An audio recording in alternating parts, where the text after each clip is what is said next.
6:30. We will get started here. So my name is Michael Stanier, and I'm going to be hosting the presentation this evening. Our plan for tonight is that I'm going to cover some electric vehicle basics, like the rebates, types of vehicles in the market, the charging infrastructure, and travel. And then I'm going to be turning the presentation over to our panel of volunteers to talk about their experiences with electric vehicles. And these presenters are a few of the many members of the Northern BC EV driver community. So there's a lot going on in the world of electric vehicles. This could easily be a full-day symposium with plenty of presenters and panels. And maybe that's something that we can do in the future. But for tonight, I want to focus on the basics of traveling and living with an electric vehicle. Feel free to go ahead and post questions in the question and answer function. If for most of you, that'll be at the bottom of the screen.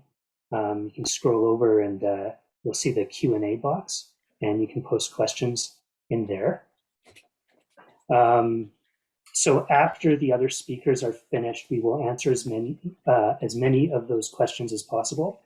And for the remainder, we'll follow up with a CleanBC news article to answer more of those questions. And so that will appear on CleanBC.ca. And I'll send out an email to everyone who's registered for the webinar when that's available.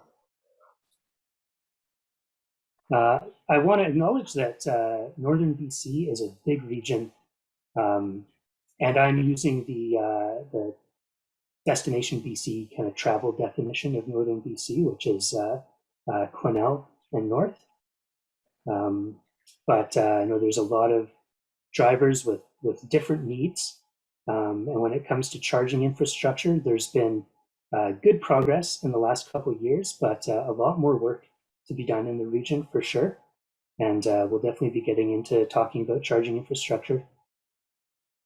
So some of you may be looking to buy a vehicle this year, maybe in 5 years, maybe in 10 years, or perhaps you already have an electric vehicle and you just want to know about traveling into Northern BC from other regions.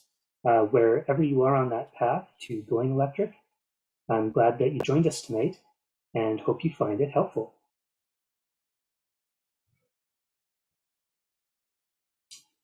So like I said, my name is Michael Stanier. I grew up and spent most of my life in Prince George, and traveling around Northern BC and Alberta was a big part of my life. And that's where I got interested in electric vehicles. I moved to Vancouver in 2018 when my girlfriend started a job there.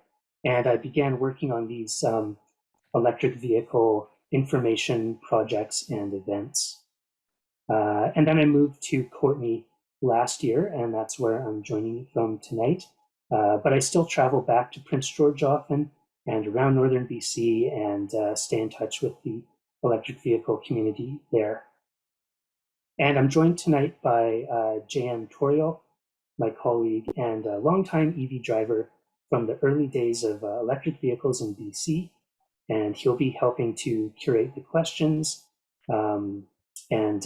We work for an organization called the Fraser Basin Council, offices in a few different places throughout BC. And within the Fraser Basin Council, we're in a kind of collaborative working group called CleanBC. And we operate the CleanBC.ca website.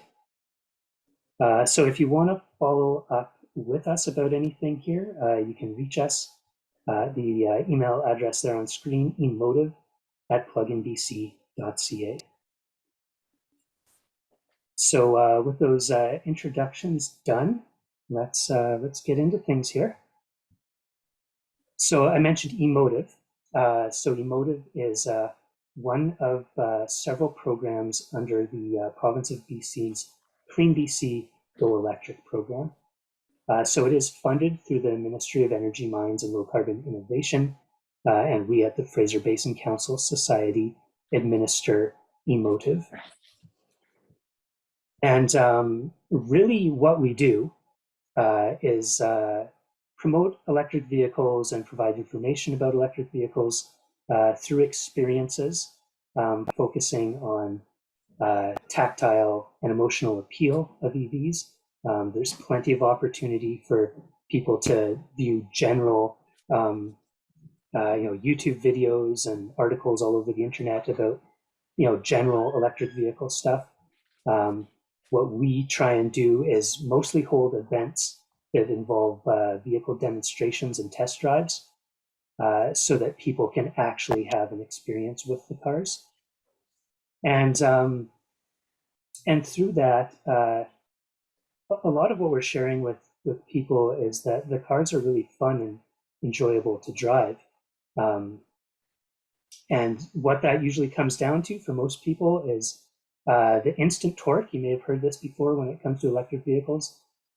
Really, that translates into really quick acceleration. They have a low center of gravity because of where the batteries are placed, and that gives them really great handling. They employ regenerative braking, so you get one pedal driving, where that doesn't have anything to do with the brake pads and rotors. That's essentially, you can think of using the electric motor as a turbine to both provide resistance to the vehicle and slow it down and generate some electricity. But that makes for very responsive and smooth braking. And they don't shift or rev. So even the most basic kind of small hatchback electric vehicles provide a really smooth, quiet, and luxurious experience. But since we can't get you, into trying some electric vehicles tonight, that's where our kind of local drivers come in to talk to you about their really local experiences.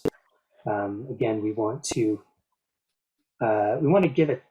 give people a chance to know about what electric vehicles are like in their community versus reading about them in materials that might come out of LA or Toronto or London, for example, because it's going to be quite different depending on where you are in the world or even in Canada.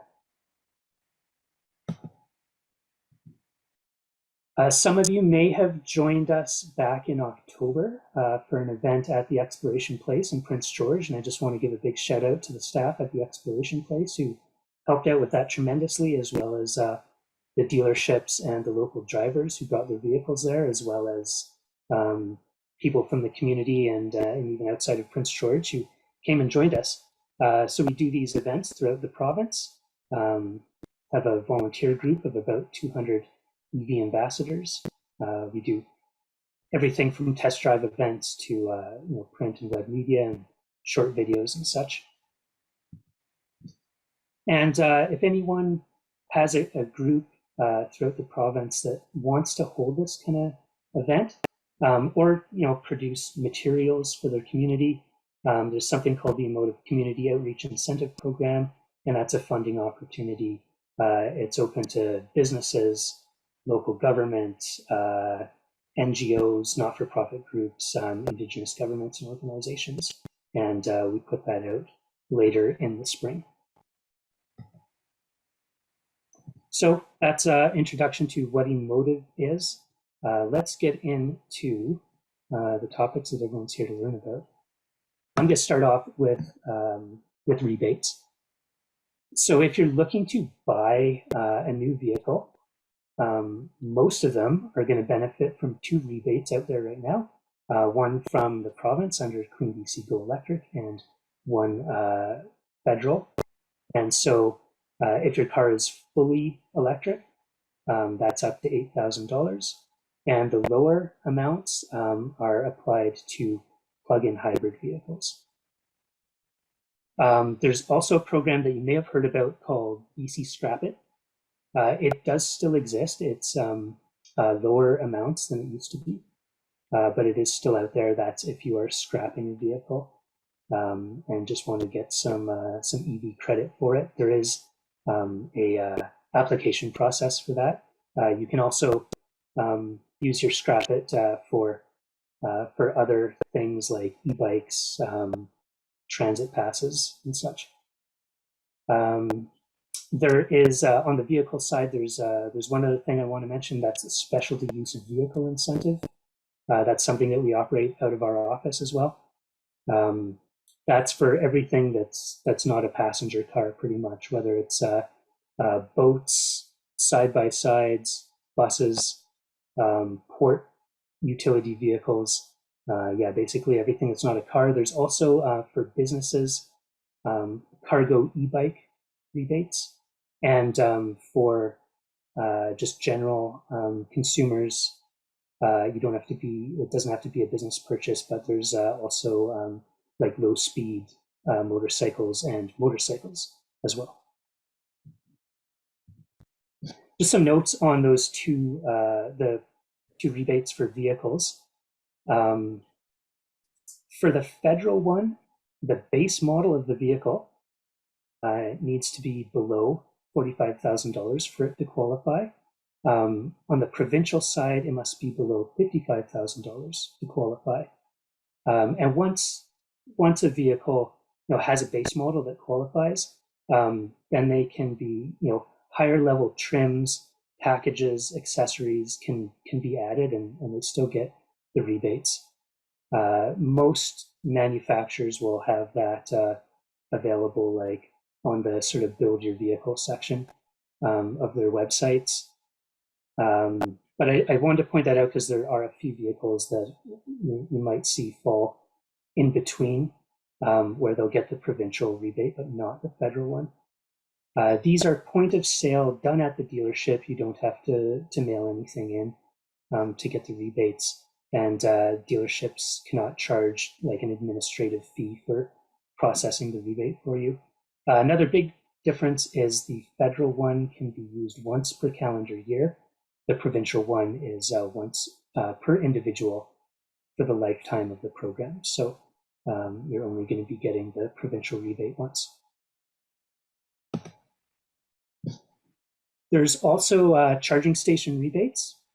If you're buying a home charging station, that's up to $350 or 50% of the cost to install that at home. That is going to cover roughly like half the cost of buying the charging station itself in most cases. And those are ones that require 240 volts, average 40 amp connection. Workplaces, there's other rebates for that, up to $2,000. And there's rebates specific to making plans to retrofit multi-unit residential buildings, and then getting the charging stations in there as well. If you are operating a fleet and you want to go electric, there's the CleanBC Go Electric Fleets rebates. Again, those are for planning out all the infrastructure that you'll need, as well as getting charging stations. And one thing that I think is really relevant to what we're going to be talking about tonight, the CleanBC Go Electric public charger program, and that's one that we do operate out of our office, and JM, my colleague, leads that one. That's specifically for fast charging stations in underserved areas, filling geographic gaps. So those might be areas with high demand and they just need more charging stations, or for places where there aren't enough, geographically to kind of link all the communities together. There's a opening there for pilot projects if you've got an idea and want to get really creative. And the rebates are from $20,000 up to $130,000 per station. So these are big projects. They're not really aimed at individuals, but they'll be for it's usually local governments and businesses that, or sometimes not-for-profit organizations that are putting these together. And while we're talking about rebates, I want to just briefly mention cost of ownership, which is pretty top of mind for people these days. Our panelists are going to be getting into their cost of ownership stats, but generally, driving your electric vehicle costs about $2 to $3 per 100 kilometers of range for your electricity costs. And there's more savings over the lifetime of the vehicle because they're really celebrated for their simplicity. Because you're literally getting rid of thousands of components and not having to do things like oil changes and spark plug changes and have just way fewer pumps, filters, and stuff that can fail. Often cited benefit is that the brake rotors and the pads last longer because most of the braking is done by a resistance from the electric motor through regenerative braking. It's important to still have your brakes serviced to make sure that they're not seizing up from being underused. But that's something that our panelists are going to show you a lot more examples of coming up. And there's various calculators out there where you can select vehicles. This is one from BC Hydro, the EV calculator at bchydro.com. An important thing to keep in mind when you're looking at this sort of calculator is, in this case, like the Volkswagen e-Golf, looking at potential fuel savings of $903 a year. And we've got the Tesla Model 3 Standard Range Plus, looking at fuel savings of $1,830 a year based on 14,600 kilometers of driving in the year. It's important to know that those vehicles aren't being compared to each other. They'd be compared to their respective sort of average counterparts. So the e-Golf would be compared to a Volkswagen Golf, and the Model 3 would be compared to like a small sedan.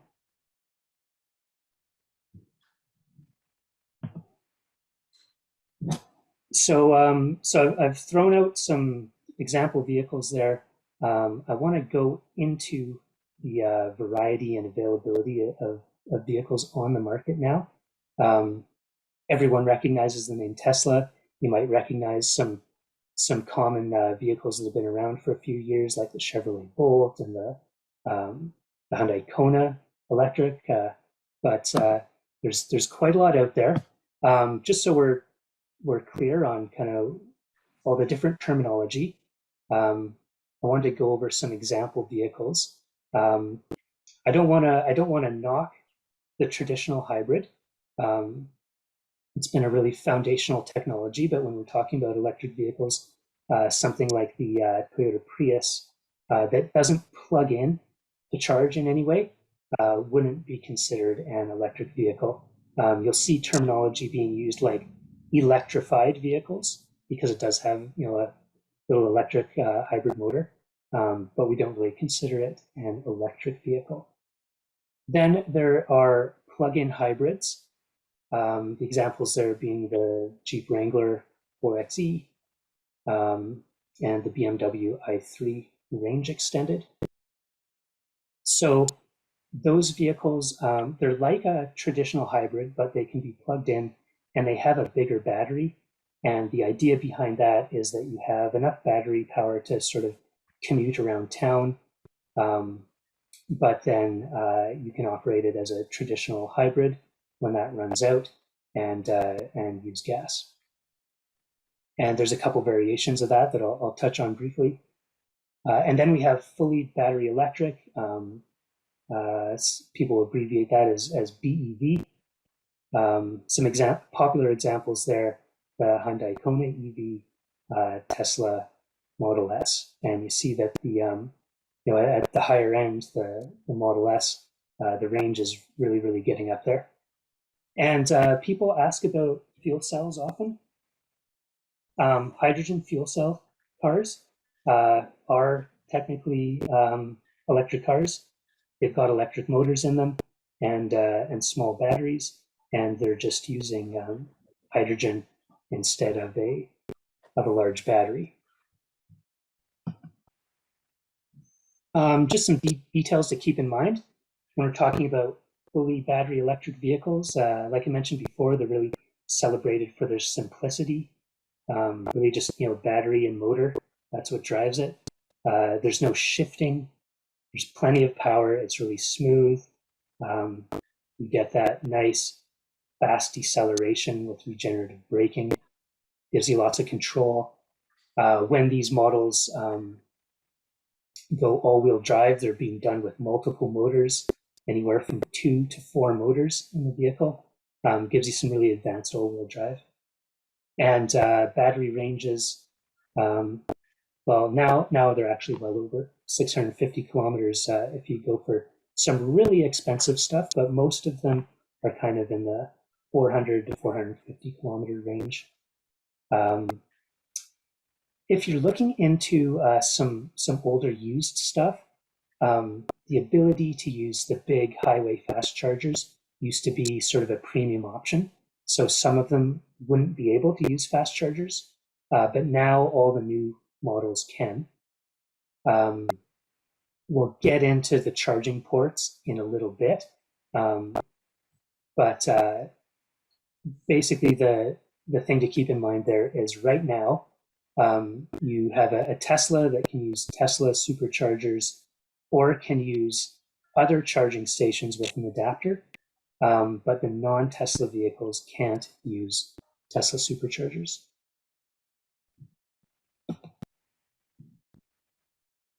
The plug-in hybrid that I mentioned, again, it's like a traditional hybrid, just with bigger batteries and the ability to plug in.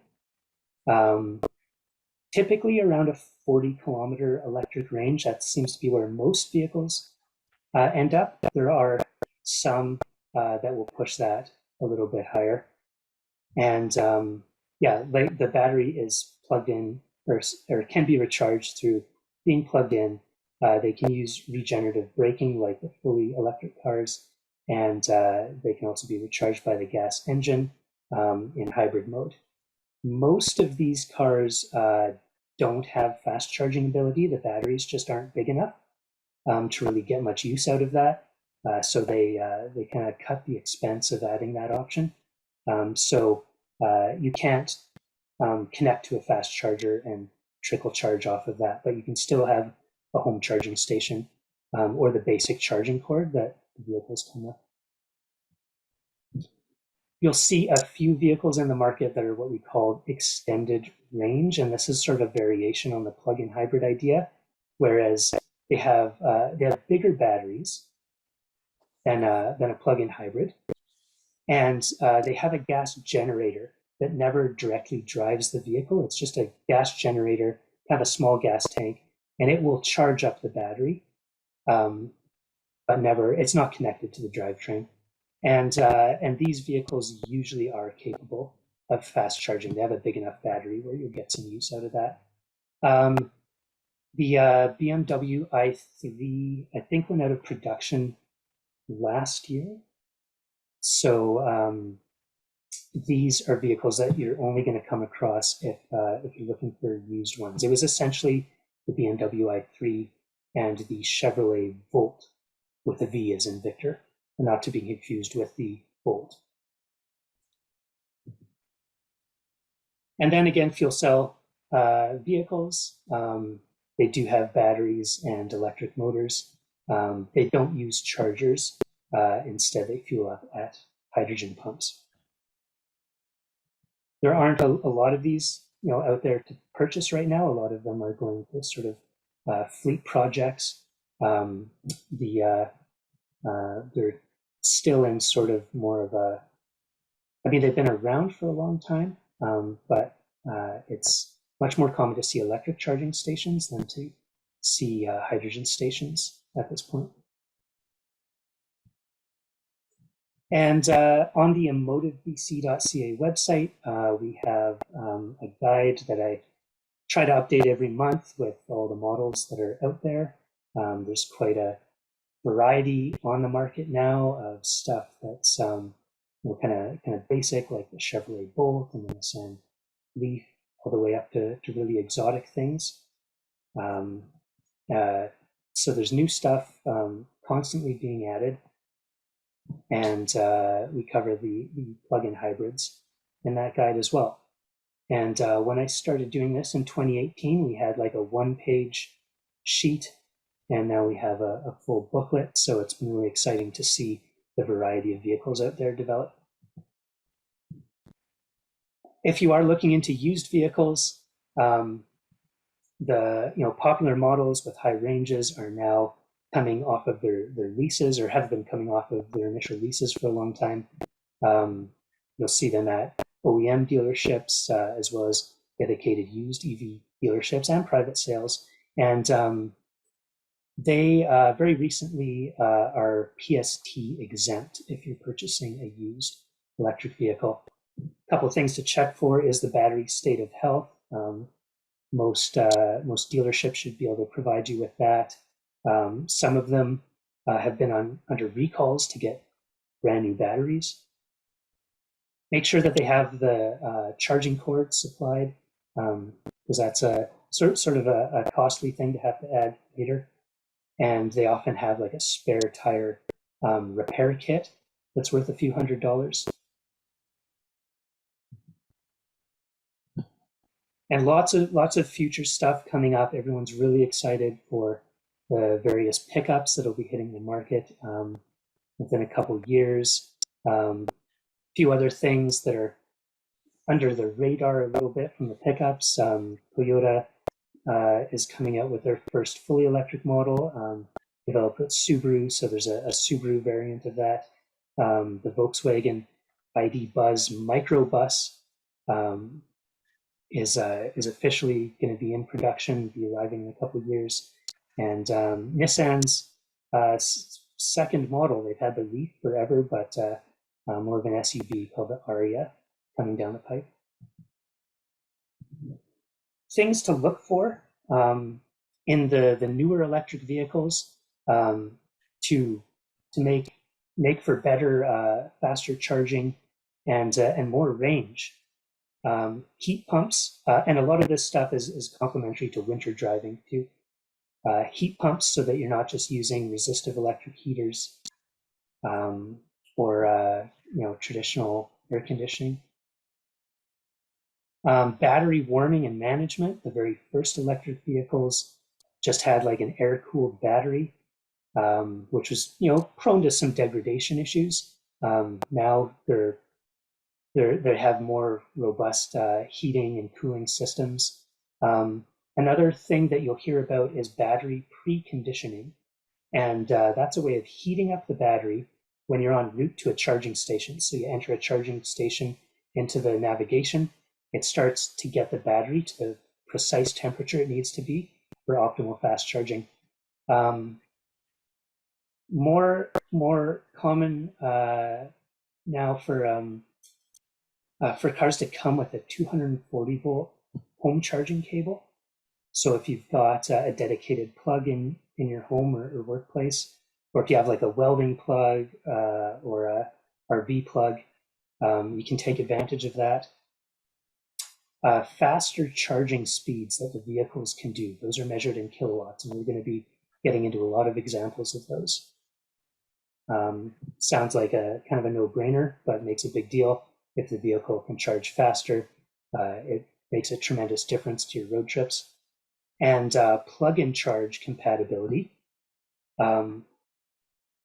Forever, Tesla vehicles have had this really seamless charging experience where you pull up to a charging station, you just plug in, the vehicle has an account, everything is activated automatically. So plug-in charge is for the other charging stations, what we call public non-Tesla charging stations. It's just a protocol that kind of does the same thing. There's an account associated with your vehicle, you plug in, and the charging station kind of activation and billing is done automatically. So I talked about in the previous slide charging speeds, and up until very, very recently, charging at 50 kilowatts was the standard outside of Tesla. Though in the past couple years, everyone's really been ramping up the charging speeds of the vehicles, and this has to do with improvements to the battery cooling and heating and management, as well as improved battery chemistries, and everyone just kind of figuring out more precisely what these vehicles can take. So the vehicles that came out, up to say 2019, typically charging at 50 kilowatts. Some of the Kia and Hyundai stuff was at 77 kilowatts, but there's more vehicles that are kind of pushing 150 kilowatts. And then there's like another tier with all of the Tesla vehicles and some more premium stuff that's between 150 and 250 kilowatts. And then a few exotic models using up to 350 kilowatts. And we'll get into how that actually plays out when you're on a trip. So now we're transitioning to talking about charging stations. And I'm going to just briefly touch on the basics here. Every electric vehicle is going to come with what we call a level 1 charging cord. This just plugs into a normal wall plug, and you get around 8 to 10 kilometers of driving per hour of charging on average. If I'm visiting family in rural Prince George, just outside the city, I'm driving into town every day. This is still fine. I plug the car in overnight. It has enough range. Home and workplace charging stations are what we call level 2. This is a dedicated kind of wall box that you'd have near your parking spot. Or you'll see these also in the community as sort of thin charging stations on pedestals usually, or they might be a small wall box. And as I mentioned, it's becoming a bit more common for manufacturers to include sort of an equivalent charging cord with the vehicle. All of these use what's called the J plug, the J1772 plug, except for Tesla, which uses their own plug. But Teslas can get adapters, or I think actually every Tesla comes with an adapter for these charging stations. And these are the ones that the home and workplace charging station rebates are available for. Just some examples of those being plugged in. You can see kind of what the plug and the handle looks like. You'll notice the one on the left with the blue cord is thinner than the one on the right. That's like a level 1 home plug, whereas the one on the right has a thicker cord because it's like a 240 volt 40 amp plug. And while we're looking closely at handles, we're going to transition to fast charging. So these are the big charging stations you'll see on the roadside or at large malls, for example. There's 2 different standards. One's called the Combined Charging System, or CCS, and one is called CHAdeMO. The CHAdeMO plug was primarily on Nissan and Kia vehicles until recently, and it's being phased out. So if you pull into like a charging site that has numerous stalls, you'll see that there's going to be fewer of the CHAdeMO standard and more of the CCS plugs. But wherever you come to a charging station that's not a Tesla charging station, you'll come to stations that have one of each plug. So there'll be at least one of the CHAdeMO there There might be some more of the CCS plugs. These big charging stations are called level 3 or DC fast chargers or DCFC. So unless your vehicle is a Tesla, if it can fast charge, which is all of the new ones, it's going to have one of these ports to plug into. Like I mentioned earlier, most plug-in hybrids and some of the older EVs won't have one of these. They'll just have that smaller J plug, which means that they can't fast charge, but everything that's new, if it's a full EV, it can fast charge.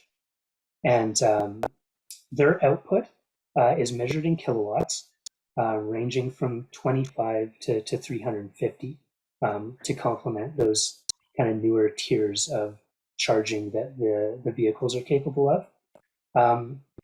Regardless of what your vehicle can charge up to, you can still use any of these charging stations. A high-powered charging station isn't going to damage a lower vehicle that can fast charge. When the charging station and the vehicle connect, they do a bunch of communication. They figure out how the session is going to go and what they should be charging at to keep the vehicle safe. So on the Tesla side of things, because we've just been talking about the public charging stations, Tesla can only be used by Tesla vehicles. They use superchargers. Those are the big units that charge really fast, equivalent to the level 3 public ones. The smaller kind of wall box charging stations are called destination chargers. So you'll find that at hotels and malls and such, where there's a longer dwelling time. All Tesla chargers use the same plug, regardless of its power level. And the Teslas come with adapters for the smaller J plugs, but if Tesla drivers want to use the higher powered public fast chargers, they can buy an adapter for those. So just to summarize, give you some visuals of what these different charging stations look like. On the left there, we've got level 3 fast charging using the CHAdeMO or CCS plugs, or you can get a Tesla adapter. Though I know the Tesla stores are out of adapters right now, and I think they're switching over to a CCS adapter, just something to be aware of if you've got a Tesla arriving soon and are going to want to get an adapter. The level 2 stations, you can see that's kind of like a thinner pedestal, and again, examples of the adapter for Teslas. And then the Tesla stations that just use the Tesla plug. So real briefly, like what actually happens when you roll up to a public charging station? The first thing that you do is you activate the station. And this is done either through an RFID card. And if you look at media from other provinces or other places, really all over the world, people often complain about needing like 10 different RFID cards to activate charging stations, or having to have like 10 different apps on their phone to activate them. And that is, I think that's a fair complaint in a lot of places. In BC, there's essentially like roaming agreements between all these different charging station providers. I travel all throughout the province. I just use the BC Hydro card or BC Hydro app to activate virtually everything. But you can see in the example there, me holding my card up to the charging station. It's preloaded with money for fast charging. So you hold it up to the station or activate it using a phone app. In some stations just use credit card. So that's simple and easy. Some stations are operated by the BC Ministry of Transportation and Infrastructure, and right now don't need any sort of activation. They're free. anyways, simply activate the station, then grab your whichever plug that you use. See, I'm grabbing the CCS plug there, and firmly plug it into the vehicle.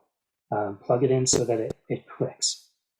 At that point, the station and the vehicle will communicate, and this is shown like on the display screen. For the station, it'll say doing an isolation test, handshaking, and then the charging begins, and you will know when that happens because there's whirring and clicking as the station powers up. And it'll also say, charging. It'll show you your percent on the screen. And then once it's up where you want it to be, which is really in most cases a maximum of 80% charged, then you're going to stop the session either with an app that you use to activate it or just with the stop button on the station, and kindly unplug and secure the charging cable. Don't leave it on the ground.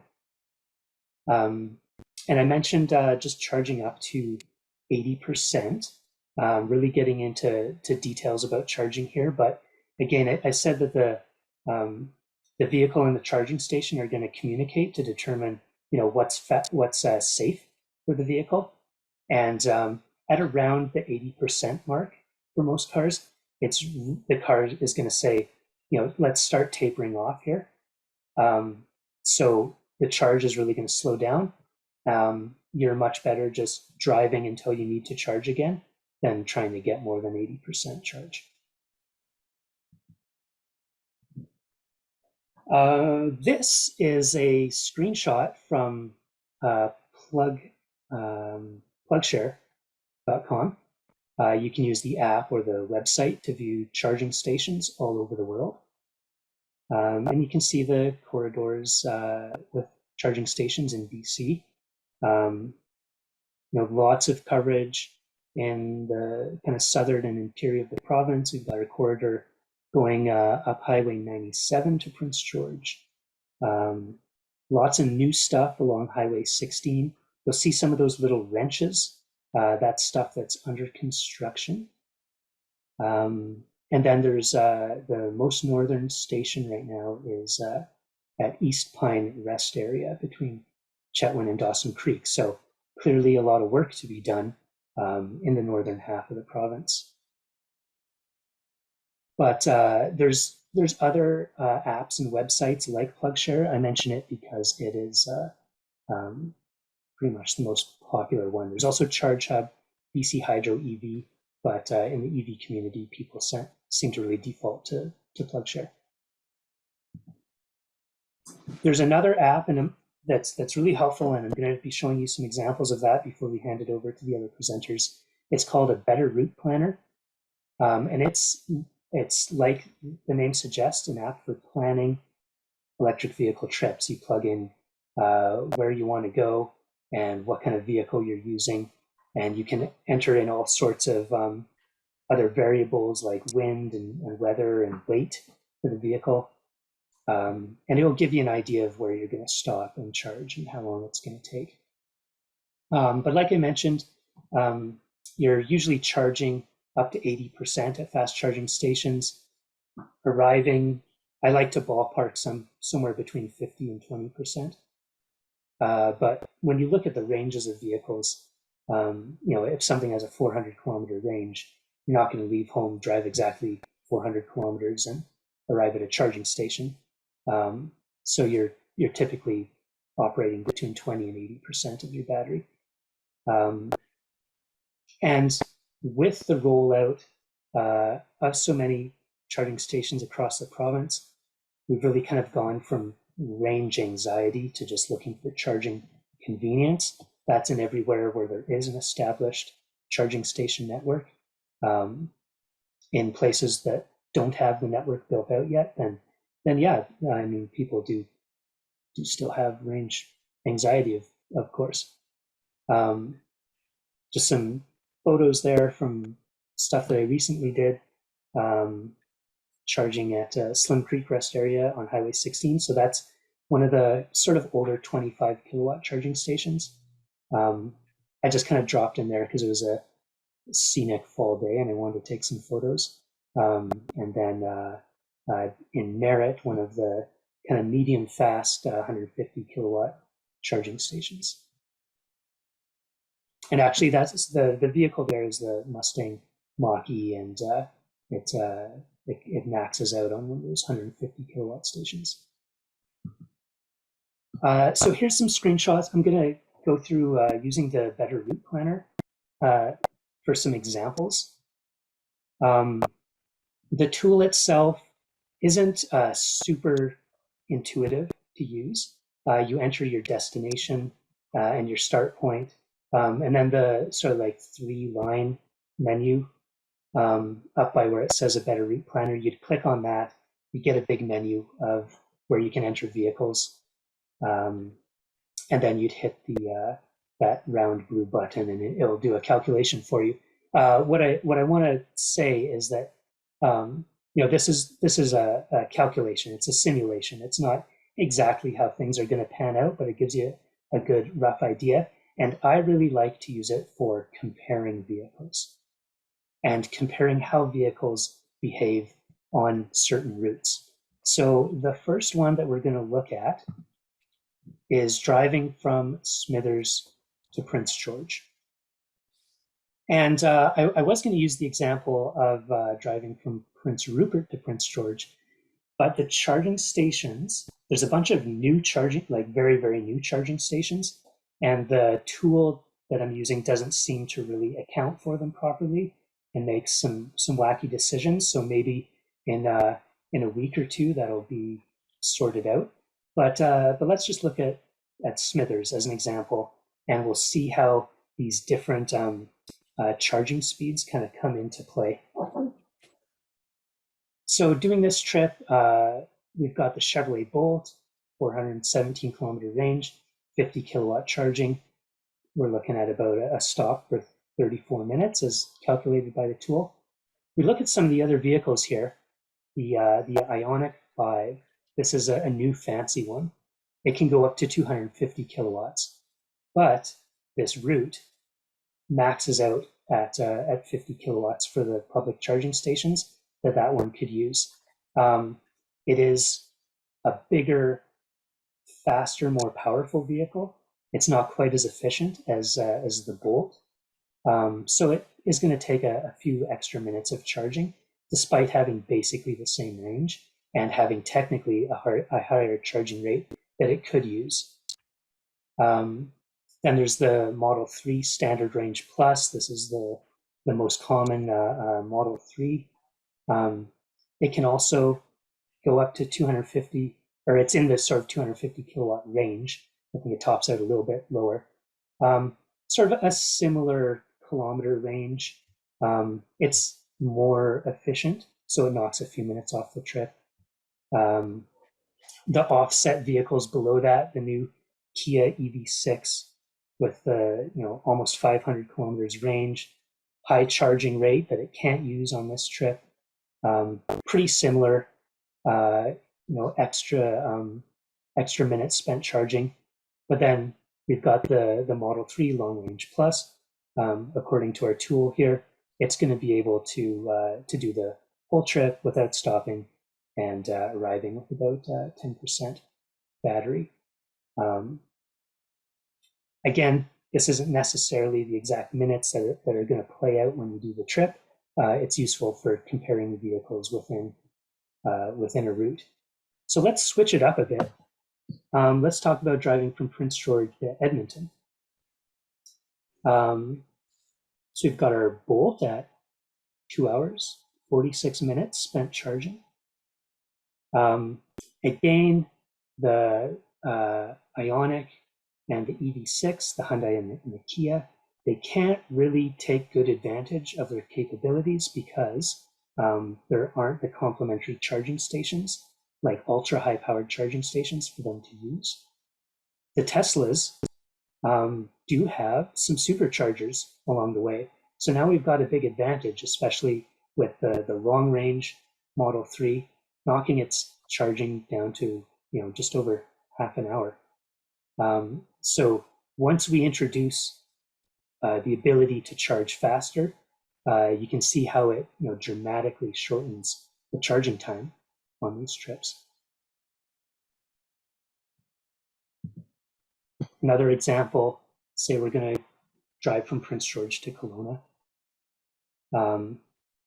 In this example, again, the non-Tesla vehicles don't really get to take advantage of their capabilities very much.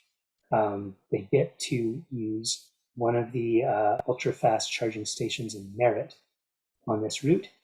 So they start to flip the script a little bit, even though they're less efficient than the Chevrolet Bolt, which is kind of like an efficiency monster of a vehicle. Even though they're a bit less efficient, once they can access that charging station, their overall charging time is reduced. Again, the Teslas can access superchargers all the way through this trip. So they are kind of the king of doing this one quickly. And then I wanted to show you, an example of the technology that exists in BC. Driving from Vancouver to Calgary, and this is a route where there is full coverage of these ultra high-powered charging stations for both the on the public side and the Tesla side. And aside from the Bolt at 3 hours and 31 minutes, because it's limited to 50 kilowatt charging, aside from that, everything else is pretty similar because they get to access equivalent charging stations. And you also see that, in the case of like the Kia EV6 and the Hyundai Ioniq 5, these are vehicles, I should mention, that share the same platform. They're using basically the same motors and batteries. That having the extra range on the Kia doesn't do a whole lot for reducing the charging time, just because the charging speed is so fast. So I wanted to throw that out there while we're talking about the kind of the amount of work that still needs to be done in northern BC. Just wanted to demonstrate that there's some really good technology that exists in the province. And, if anyone wants to, if you're in local government or at a business and you're kind of looking at putting in some charging stations and you want to decipher all of these ratings, just reach out to JM or I, and we can go into this stuff in more detail. Also, just want to, kind of throw these examples out there for people looking at getting a new car, because the advertising kind of glosses over this stuff. Unfortunately, as the vehicles become more sophisticated, it does get a bit more complicated. And if you're trying to compare vehicles, agonizing over like having all-wheel drive or having more range, something like that, you can always reach out to us at emotive@pluginbc.ca, and we're happy to walk you through sort of the nuances of these vehicles. Okay, so I'm done my bit. I hope people find that useful. Next, before we get into our panelists of drivers, I want to have Daniel Weiss from the Community Energy Association say a few words about the Charge North project. Okay, awesome. Thanks, Michael. Yeah, happy to just chat very briefly about Charge North. Appreciate the opportunity. Charge North is a network that includes fast chargers that Michael was speaking to, and also level 2 chargers. My organization, Community Energy Association, is responsible for the facilitation of the installation of 58 level 2 chargers across the region that you can see on the map there. And this has been a collaborative effort of the regional districts shown on screen, including the North Coast, the Cariboo, Thompson, Nicola, Fraser Fort George. I'm trying to read them all. Kitimat, Sakine, and I can't see the last top one, but the other region in the north there. And we have been working, so like I said, the local governments are responsible for the installation of the level 2 chargers, and the level 3 chargers going through the region are being installed either by BC Hydro, and hence why they're mentioned on the slide, or the Ministry of Transportation and Infrastructure.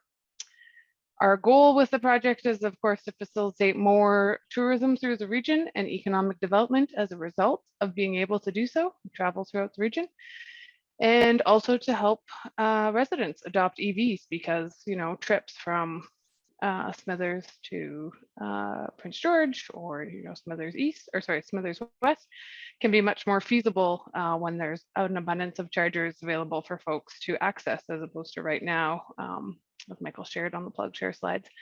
There's a real gap right now. So this has been a project 4 years in the making and a very collaborative effort, and we're really excited to get it completed. And this won't be the end of charging infrastructure going in across the region, but it will help to serve the entire region at once, which is a key piece, because islands of connectivity is never ideal. And that's about it. For more information, you can always just go to chargenorth.ca for project updates. My email is on that webpage. It's just chargenorth@communityenergy.bc.ca if you have questions. And again, we're working with all of the municipalities and their local government representatives to install these chargers. So if you do have questions of your municipality, if you reside in one of those communities, you can also go to them. And Michael's going to share it. My last note is that Michael's going to share in the follow-up information a survey. And while the survey won't be really directed probably at most of you, given that you already know a little bit about EVs after today's session, we would appreciate you sharing it with your friends and families and neighbors across the region to help us understand what information the region will continue to benefit from specific to electric vehicles. We fully recognize that Central and Northern BC has different uniqueness and complexities and nuances than, you know, the Lower Mainland. So we want to make sure that any communications and education and outreach efforts we do as a part of Charge North are addressing your needs. So thanks for that. Thanks, Danielle. I see one of our panelists, Christoph, has his virtual hand raised there. Christoph, did you have a question? Okay. Danielle, I'm looking at the map you provide. Are those existing stations or planned stations? No, those are all planned stations. None, so none of those exist, or do any of those exist? That map includes Modi and BC Hydro implemented DC like fast chargers. So yeah. I can't specifically say, just looking at it right now, which ones of theirs that they've installed, but I know they have done some. So that map is slightly out of date well, it's not out of date, it just doesn't identify what's completed and what is still to be done. That would be quite interesting though, because I can say that the one in the Nass, the one in Stewart, the one in Mackenzie, Bear Lake, and McLeod Lake do not exist. Yeah, so they're on their radar, and hopefully in the coming years or year. But if you want more information about that or have questions, we can always reach out to them. We do collaborate with them on this initiative, of course. Very well, thank you. Yeah. Great. Thanks All again. Right. Thanks, Michael. Yeah, thanks, Danielle. Okay, so let's get moving on to our local drivers. So we've got 4 panelists here. I just want to give a shout out to 2 panelists who couldn't make it, but they might be watching this later. Anne and Doug, I want to thank them for signing up. They had some work commitments that came up early this week and couldn't join us. But let's make our way on to Doug Beckett, who is, was in the EV scene in BC in the very early days, and runs the Prince George Electric Vehicle Association now. I've got some slides loaded up for you, Doug. So you can unmute and begin, and just let me know if you want me to advance to a slide if I don't clue in. Sure. So my name's Doug Beckett. I live in Claytley, Tene territory up in Prince George, central BC. And you can advance. So I started, are you able to advance? Yeah. So I'll do a little thing on how I became an electric vehicle enthusiast. Just note that we had an electric pickup truck, and then a 2013 electric Leaf, and then a 2016 electric Leaf, and a couple of EV statistics and observations. So next slide. So in the early 2000s, my partner wanted to drive an electric vehicle. Big concern was air quality, and we're living in Prince George with possibly at that time the fourth worst air quality and for community for fine particulates across Canada. And so she started to do some research. Next slide.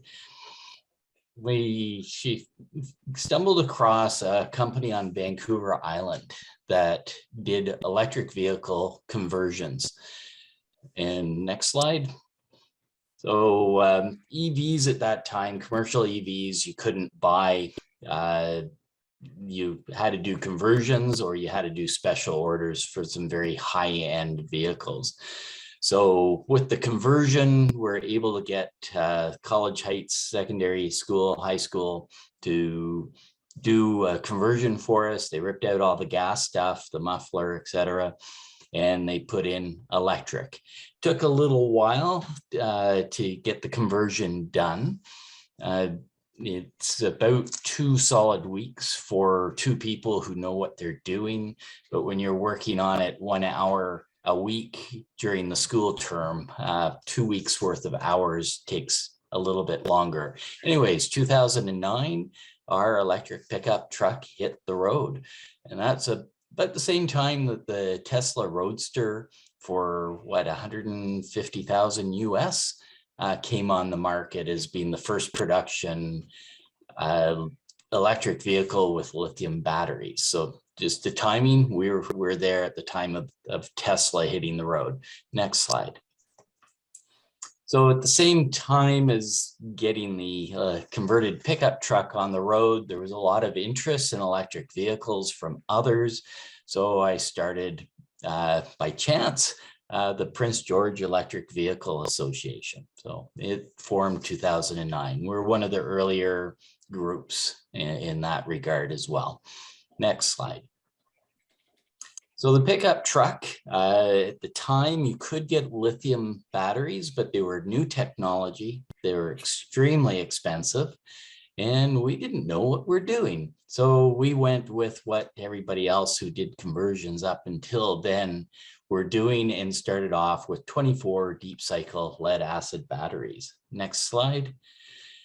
After 2 years, we upgraded to lithium batteries. So we got firsthand experience as to why electric vehicles are now at the point where they're better than any gas vehicle.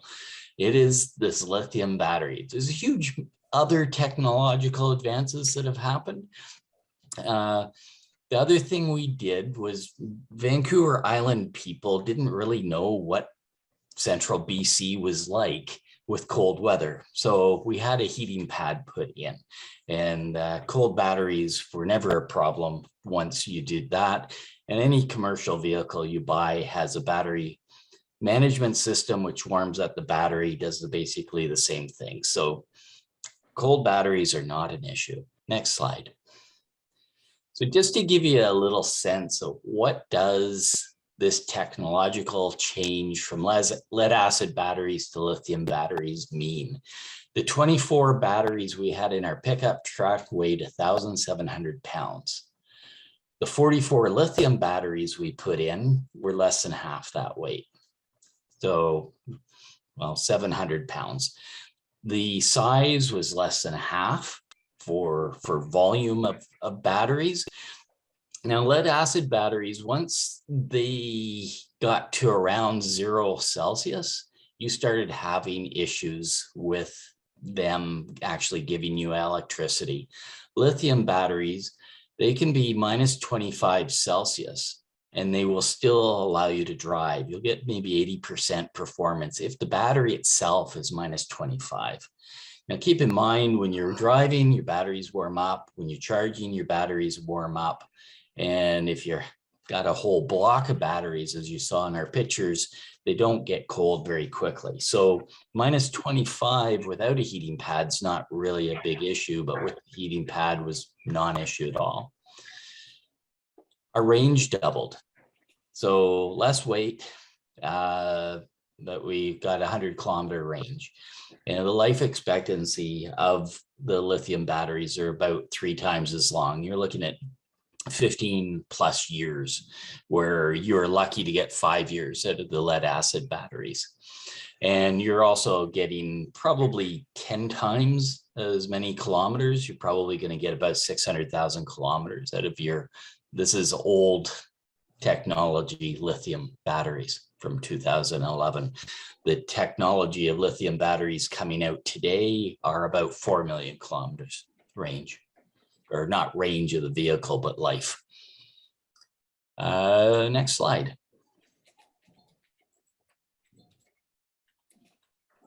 So in 2017, we splurged and we bought a 3-year-old Nissan Leaf.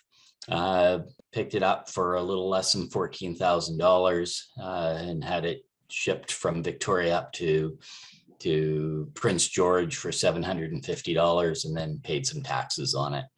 And the commercial vehicles compared to the conversions, amazing, light and day. The performance is so much better.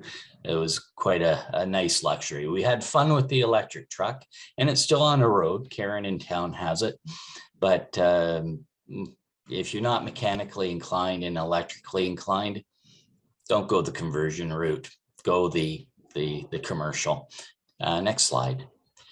So after 2 years, 7 months, we got a Christmas present. Somebody ran into the back of our 2016 Leaf. And so ICBC wrote it off. And this, sorry, I should say used 2016 Leaf. So we bought a newer Leaf, again, 3 years old when we bought it. And so that was in 2020, early 2020, and we got it for just under $18,000, and then some shipping and taxes on it. So I've had experience in recent years with the used vehicle, short range, old technology vehicles, and the economics. If you have 2 vehicles or more in your family, go out and find one of these old used electric vehicles and use it as your local commute vehicle. Your family will still fight over who wants to drive the electric, because wherever it can be used, people love them. Next slide. Next slide. So this is my first Leaf. I tracked the fuel efficiency throughout the year, and in the warm temperature parts of the year, we're getting around 7 kilometers per kilowatt hour. And in the winter time, we're getting down less than 5 kilometers per kilowatt hour. So about a 40% reduction in fuel efficiency, which also means a 40% reduction in range. And that's because you're using your electric heater in the wintertime to heat the cab. Plus the battery's not quite as efficient in the winter. Its ideal efficiency is at 21 degrees Celsius.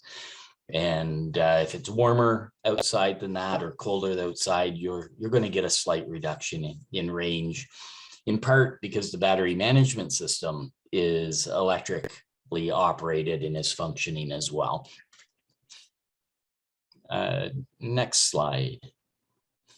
So in summary, we drove about 127,000 kilometers on electric so far since 2009 with the e-truck, the 13 Leaf and the 16 Leaf.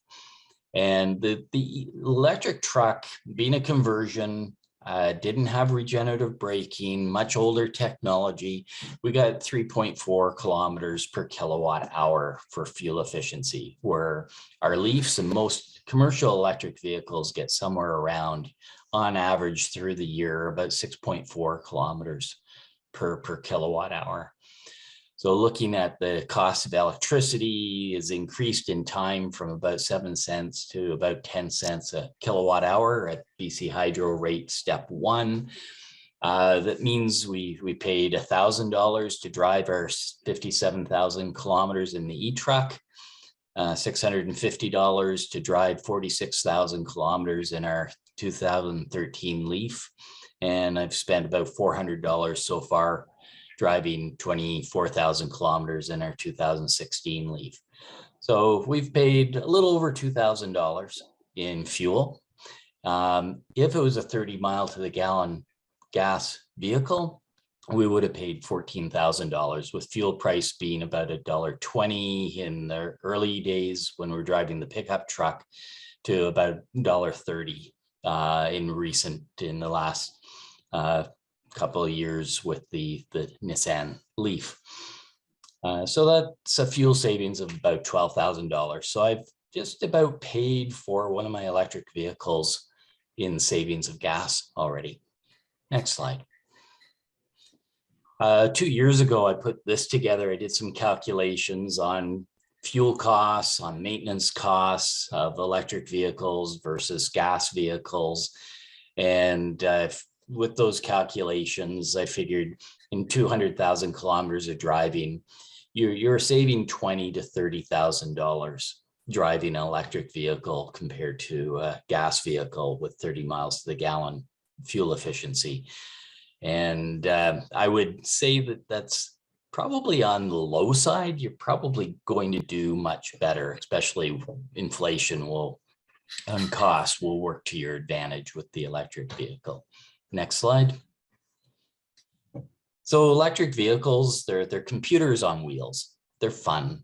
Many of the EV models, aftermarket people have developed apps that you can buy. So for Nissan Leafs, you spend about $20 to buy Leaf Spy. You put it onto your cell phone, and it's amazing what you can do. You can monitor every single cell, battery cell, and the health of the cell, the state of health of your battery, the temperature of your battery, the voltage difference between your batteries. You can monitor your tire pressures. So that's the primary reason to do this, is just make sure your tire pressures are good. It's handy. And you can program your car so that the doors lock or they don't lock, and the lights go off faster, or you can change the noise, the music, or turn off the music that the car makes when it does different functions.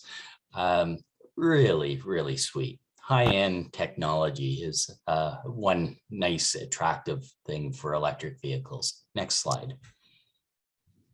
So to finish off, if there's not an electric vehicle out there right now that meets your needs, lease your next gas or diesel vehicle and for 3 years and let somebody else have the stranded asset, because your electric or your gas vehicles are going to go down in value so quickly as more and more electric vehicles get on the road and there's more infrastructure and more people realize just how much less expensive it is to operate an electric vehicle. So primary objective, buy an electric vehicle. You'll love it. Don't know very many people, actually, I don't know anybody who's bought an electric who would ever want to go back to gas. Next slide. So the Prince George Electric Vehicle Association is free. All you need to do is email me. There's my email, and say subscribe. I only subscribe people who explicitly say subscribe. So feel free to join, and you can learn about different electric vehicle events and gatherings that we have. I try to share some information that I come across or others share with me. And if you want to get off at any time, just say unsubscribe to me and you're off. It's easy. Thank you. Great. Thank you, Doug. Many of us in the sort of the northern EV scene. Probably got there through Doug, wealth of experience and knowledge. Let's hear now from Mark Pivoda, switching from the Loop to long-range Tesla talk. And just want to remind our speakers, we'll be going past 8 o'clock here a little bit to include some questions. So try and stay around 5 minutes. I went a little bit long in my ramblings too, but take it away, Mark. Okay, hello everyone. My name is Mark Bevoda, live in Prince George. I'm going to share my screen. I got a lot of slides to show and I will keep it to 5 minutes. Okay. Oops, wrong one. Let's do that again.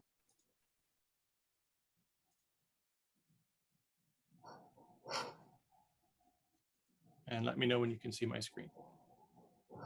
Yeah, we got you.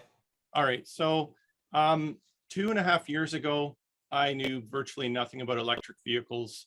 I run the tech group here in town, Prince George Technology Group, and we had a talk about electric vehicles. I was introduced to Doug. He was the guy who everyone pointed me to, and he actually convinced me I wanted to learn about electric vehicles, and he convinced me, hey, you should probably really consider getting one.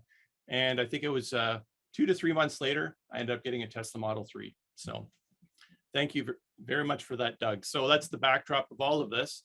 So looking here on the screen, this is my lifetime map. So I have an application which I subscribe to, and it captures everything about my car so I can analyze it to death. So you're going to see a lot of real world stats. And so as of today, I have 63,466 kilometers on my Tesla Model 3. It's the all-wheel drive long range. And you can just see from the map here, I've been all over the province. I've been to Calgary, Vancouver multiple times, out to Prince Rupert, up to Dawson Creek. And this one's funny here, Tumbler Ridge. That was interesting. I had a lot of eyes looking at me pulling into Tumbler Ridge. But so yeah, been all over the province and into Alberta in 2 years. And basically, just a quick smattering of pictures just to show, I've kind of been all over the place and captured my experience. It's kind of one thing I enjoy doing, is pushing my EV to the limits. So wintertime, summertime, I've been all over the place. So one thing that Michael mentioned is charging stations. And this, as you were talking about some of those points, I just brought up a couple pictures. This is in Ontario. I went to visit my family in Ontario, and this is one of those sort of off charging stations where you have to get a separate application because it's not plugged into other cars. So I rented this car. So that's another thing. EVs, you can buy them, you can rent them. They're also available. And I believe, what is it? Can't remember the name. One of the big rental agencies is getting like 100,000 Tesla vehicles so that people can start renting them. So this is a picture in Ontario, and you can see I have the CHAdeMO adapter there because this is not a Tesla supercharger because there wasn't anything available in the city. Here's London, Ontario. This is kind of what your Canadian Tire looks like, right? And just moving on, this would be Canadian Tire and Kamloops. So I took my car down there, testing out these charging stations. This would be a Petro-Canada in Kamloops. So you have, a lot of different kind of branding out there, but luckily, like Michael said, most of them, they do have commonality. BC's a fantastic province. Charging is a lot simpler compared to other places. Okay, so let's move on. So Tesla's supercharging network, I just want to touch on that. So this network is a network created by Tesla, and you can see just 2 years ago when I first got my car, if I zoom into our province here, it was a bit of a challenge to get home because none of these superchargers existed 2 years ago. And I just wanted to show this picture because it's a quickly changing landscape. And so I had to use the third-party charging stations to get home. Took me longer. Now getting to Vancouver and back, not a problem. Getting over to Edmonton, not a problem. Getting over to Calgary, not a problem. But as you can see, no superchargers off to the west nothing to the north. And that's where those third-party charging stations become pretty critical. And I'll skip over the charge or the plug share application. Michael already showed that. So getting into how Tesla charges you at their superchargers. They just moved to this new system in the past month. They have this 4-tiered system. But when I actually looked at it, a lot of people complained about it. But the truth is Tesla's charging no different than what BC Hydro is charging right now. And so I think I took a picture here. This is in Prince George. Prince George has a supercharger at the, what is it? Sleep Country by that mall on Highway 16. And you can see they have this tiered system. So 0 to 60, that would be the same speed as a BC Hydro charger, 21 cents a minute. And it just basically doubles the price if you double the speed, right? So you're getting charged by the energy. So it's a pretty fair rate. So moving on to my longest drives. So what I've done in those tiers, a number of times I thought, well, how far can I get in one charge? If I don't stop anywhere, how far can I get? And I've gained a lot of confidence as I've tested my vehicle. So the longest drive I've done is from Prince George to Dawson Creek, 401 kilometers in the wintertime. And then second would be coming back. And you can see all around, 300, 400 kilometers. I could go further, but when I did these, this was in 2020. Recently, just a few months ago, I went to Smithers in a single charge. Still had some charge left over, but didn't want to push my limits. So that's just a few examples, but I've been all over the place. Now to set the backdrop. So this application also lets me see a dashboard of what other drivers that subscribe to this application have done if they so choose to share their data. And so it's kind of interesting. You can see some of the longest drives are from some of the earliest, actually these ones I guess are Model 3. So someone went 776 kilometers on one charge, okay? And so their efficiency was really high, but you can see their elevation was almost exactly flat, and they only went 59 kilometers an hour, and they drove for 13 hours, right? So it kind of shows a few things. Your speed is a factor, and the temperature is a factor, the incline is a factor, but there's a lot of interesting parts to this. Moving on. You'll see the highest odometer ratings. And these are all Model S's and X's. These are the first vehicles that were like mainstream that Tesla released. Look at some of these, 717,000 kilometers and still going, right? 598, you got a lot of these. So this is just showing how long do these batteries, how long can they last? Pretty far. I mean, I don't know of too many cars up in this category. And, Model S and X, there's not a lot of them out there compared to Model 3, not near as much. So they're kind of showing that the technology works. And these are old technology, by the way, right? Today's batteries, they last even longer than that. So this is my personal statistics, my temperature efficiency graph. So in my 63,000 kilometers of driving, you can see that you lose efficiency when you get from minus 25 and colder. Minus 25 Celsius and colder, you'll get down to like 43% efficiency. And that's mostly because I'm cranking on the heat in my car. That's really the biggest thing. And if you want to charge, you need to warm up the battery. So just heating things up, and there's no avoiding that. But there's also another interesting thing. When you get above 40 degrees Celsius, this was kind of a surprise when I shared this online. You also start losing efficiency because the system has to cool the battery down at extreme temperatures. So it's kind of on both ends. But generally speaking, pretty decent efficiency overall. It'd be very interesting to see how efficient a gas vehicle is with its gasoline. I've never seen those statistics. And then this is my speed efficiency. So I'm not sure about this anomaly, but these big blue graphs are basically how many kilometers I've driven at that speed and the efficiency of my car.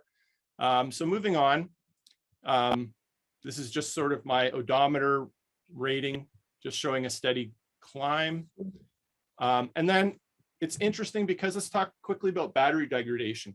Tesla claimed way back that within the first 100 to 200,000 miles, that's when you see your biggest drop. And after that, it flatlines. And the stats are in, and that's basically what it shows. And for me, this is my battery degradation graph. So when I first got my car, I had about 518 kilometers maximum range. That was back in early 2020. And now today, I'm at about 480 kilometers. And so when I scroll down here, this shows that I've lost about 7.5% over 2 years and driving, 63,000 kilometers, but it's starting to level out and it's following exactly what a lot of the data is showing. So basically you'll lose maybe up to 10% max and then it just levels out. And that's pretty much what all the stats show. So my cost. So I have a cost breakdown here where I show my at-home charging, so AC charging in my garage. And I spent about $1,400 over those 2 years. And that's for 60,000 kilometers. And that's the majority of my charging. So the long trips would be the DC fast charging. So the DC fast charging over those 2 years added about $1,000 over those 2 years. And so what I have here is this theoretical cost, because my first year, a lot of that charging was free because there was BC Hydro had free charging, and then now it's not free anymore. So for 2 years, it was about, let's say, $2,320. And there's a calculation here showing for the same type of vehicle, the gas cost would have been about $5,300. And this calculation I did based on a 20,000 kilometer driving per year, because that's about average. I drove more than that. So anyways, my calculated savings here over 2 years was about $3,000. But the fact is that that's based on a 20,000 kilometer per year drive. My actual savings for fuel over the 2 years based on this Tesla Fi application is over $6,000. So I'm saving in just fuel alone, $3,000 a year to drive those kilometers. And it's kind of interesting because I also have all the provinces here, BC,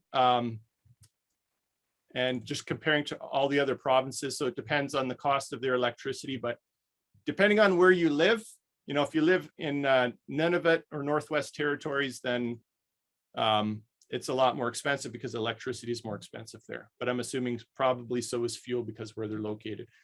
So just to wrap up, it's interesting because the college here in town has an electric vehicle, a number of courses. And there are some mechanics in town who actually have been taking those courses. So I just have like an example here, River's Edge Services. And I can't remember the name of the other one, but you can just Google them. There's 2 of them in town that will service vehicles. And so if your car goes out of warranty, there is a third-party market that's now being established in town, which is cool. And just one quick thing, just talking about batteries, do not get a lithium battery for your gasoline vehicle. Okay, that's a mistake. They're not designed to get the load for your starting motor that a gas vehicle requires, so don't do it. And then just to wrap up, I have a YouTube channel. It's called Tesla Prince, as in Tesla Prince George. If you want to see any details about my drives and other statistics, feel free to check it out. And then last thing I'll mention is we have this Facebook group, Northern BC EV Group. Feel free to join there for more conversation. Thank you. Switching things up a bit, we've got Christoph out in the sort of Smithers area, but a pretty unique and different situation there. Christoph, I've got some of the images that you sent me. So just talk about whatever it is that you'd like to say, and I'll try and keep up with the slides. Hello, my name is Christoph Dietz-Felbinger. I live in the Bulkley Valley. And I sent Michael a few photos just to illustrate. I don't have the wealth of data and analysis that Mark has shown, which was quite impressive. This is a Chevrolet Bolt bought in 2018. We've put 110,000 kilometers on it by now. It has worked very well. We live on a gravel road, so we drive gravel roads frequently, rough roads, snowy roads. So we've had to change a wheel bearing and a sway bar, and those have been the only repairs that we've had to do in 110,000 kilometers in 3.5 years. I do work trips throughout the province every fall. These are 3,000 to 5,000 kilometers. I do them in the electric vehicle. It works flawlessly. I have to rent a gas vehicle to go out into Chilcotin when I have to go there because there are no chargers there at this time. My electricity is supplied mostly by the solar panels of which there are a few pictures. It's 36 panels, and they supply about 70% of our total hydro consumption. So that is lights, of course, computer, a hot water tank, heat pump, and the vehicle. So through the year, our costs for fuel and electricity are very low. Due to these panels that I've built in 2017. And I expect them to still produce power when I'm long gone. So this, what I'd like to get across is that even small electric vehicles are a viable option for rural residents. The more you drive, the more you save. I've found it to be entirely serviceable in the winter. It does not like deep snow, but that's a function of its small wheels. It's not a pickup truck, it's a small car. But on a plowed snow road, it works flawlessly. Going to the ski hill and all that is not a problem at all. The issue that's really limiting EV acceptance in the north is that not only are there no chargers north of Highway 16, and Highway 16 is still in the southern half of the province, it's not in the north. There are also no plans to build any. For a while, I thought, did I miss anything when I saw Danielle's map? But these things do not exist. And I have contacts with BC Hydro that tell me, yeah, we're thinking about it, but we have no plans. There are no plans to build anything on Highway 37 North or on the Alaska Highway. The Yukon has a fairly decent network in its south. We cannot drive to the Yukon, even though there is a perfectly serviceable 318 kilovolt line all the way up to Red Chris Mine. BC Hydro not only doesn't have these stations, they also have no plans to build them. And that really is a problem. BC Hydro has a mandate to make this accessible throughout the province. They're not doing that. And it certainly limits the acceptance of electric vehicles in northern BC. Christoph, I have those images of hydro bills. Did you want me to show those? Yeah, if that's of interest, this is an example of a summer hydro bill, where we feed more into the grid than we consume. The way it works right now with BC Hydro is that they credit you a kilowatt for each kilowatt you feed in. So the surplus that we amass in the summer is then drawn down in the winter. So if you show the other bill that I sent you, that's a winter one. So there in November, December, January, the solar panels don't make an awful lot. They still work, but there's just so little sunlight that they don't do that much. And now we have used up our credit, and there are 2 periods where we actually have to pay for electricity. But the most we've paid is $180 in a month, which is very cheap for electricity, hot water, and fuel. So that's what a solar system, a solar array can do for you. And it surprises me that there's not more people doing that. Yeah, great. Thanks, Christoph. And just another shot of the solar stations there. Yeah, on the topic of like Highway 97 north of Prince George and Highway 37 and all those areas that don't have stations yet. From our office, we do operate the public charger program, which is a rebate program for for parties to install charging stations. And there's nothing specific that we can disclose about that, but there's definitely interest. There are multiple parties interested in doing that. So we're gonna get there. But yeah, the reality is, and I'm glad you bring that up, Christoph, is that there's nothing really accessible for electric vehicles on those routes unless you're kind of doing multi-day trips where you're going to charge at a campsite or something and turn it into a multi-day trip. Okay, we've got one final panelist of our local drivers, and that is our other Mark. So let's get him going here. And I think, Mark, you were going to share your screen as well. Yeah, that is correct. Yeah. So my name is Mark LeBay, and I live in Prince George, and this is my EV experience thus far. So a little bit of background about me. I've been interested in EVs for quite a while, actually ever since I was in school. What started the bug was this little known movie called Who Killed the Electric Car? And that started me getting interested in how other people had done conversions ever since, the end of the EV1.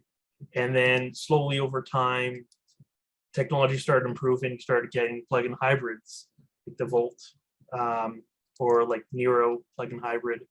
And that sort of, in me, kind of said, okay, EVs can be for everyone, but maybe not full battery electric vehicles. And then all I needed to do was wait a little bit longer, and you started to have, EVs with more and more range, and that started to really change my perception. So in November 2020, I bought my blue Chevy Volt in town, and I've been enjoying it ever since. So some of the Roblox EVs that I hear, whenever I go to a charging station, about half the time I get asked questions, and they're usually always the same questions. And this is also in the day-to-days. And it was this questions I asked myself too. And it is cost, range, and infrastructure. So how much does it cost? How far does it go? And how is it like to charge? So I've already, many of the other panelists and Michael have gone over kind of, some of the costs and stuff like that.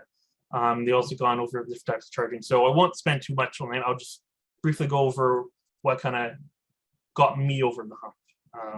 So I like to play with numbers, and so I played with an Excel spreadsheet. And so I kind of, simulated what the whole life cycle cost would approximately be like at different fuel costs.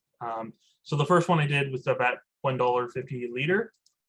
And as you can, so I decided to use the Kia Niro, mainly because it has a hybrid, plug-in hybrid, and EV all on the same kind of vehicle.